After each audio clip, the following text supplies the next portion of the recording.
À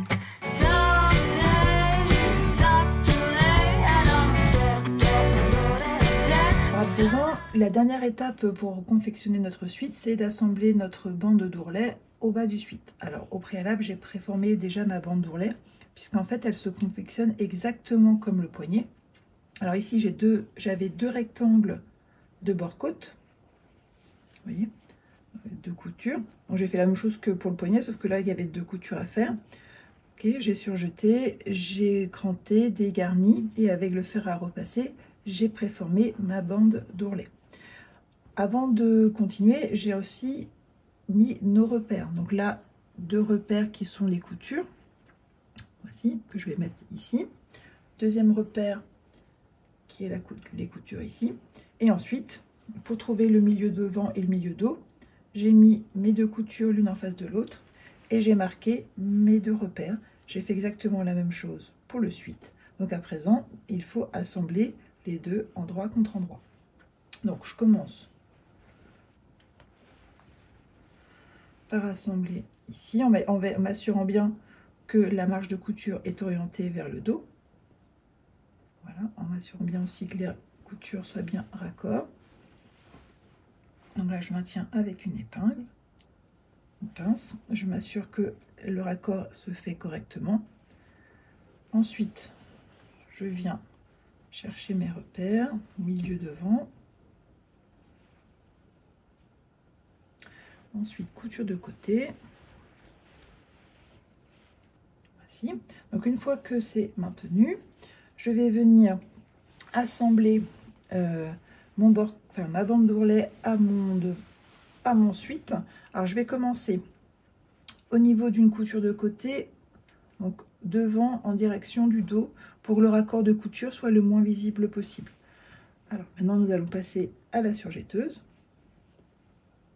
Alors première étape, je lève mon pied, je lève mes aiguilles, j'étire ma chaîne de fil et donc je vais venir positionner mon projet au niveau de la couture de côté.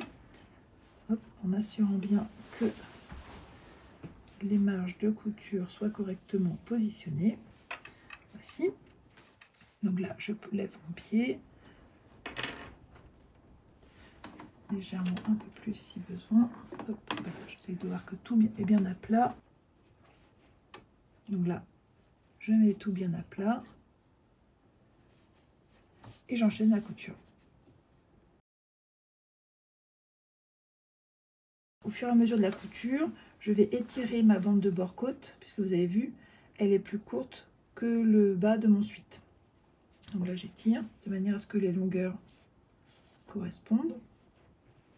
Je n'étire pas le suite, je n'étire que la bande de bord-côte. Et donc je procède ainsi sur tout le pourtour du suite.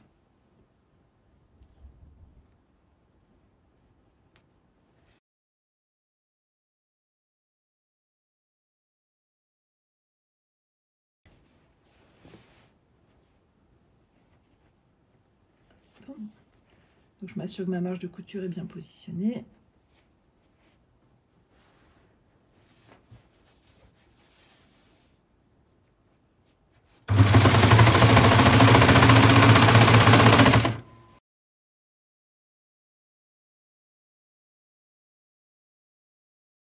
Alors quand vous arrivez au début de la couture, comme d'habitude, vous mettez votre chaîne de fil sur le côté, vous allez venir la couper.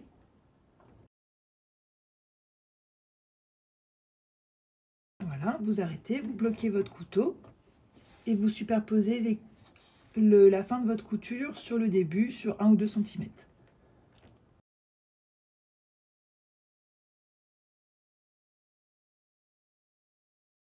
Voici.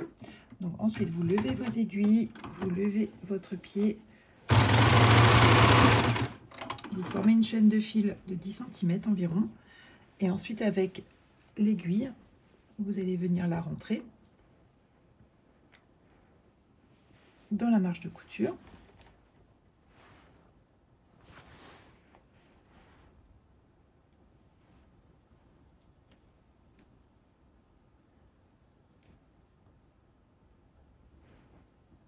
Voici. Vous allez ensuite la couper à ras et contrôler s'il n'y a pas des petits fils qui te restent. Vous voyez, il y en a un peu là. Donc, je les enlève, je les coupe.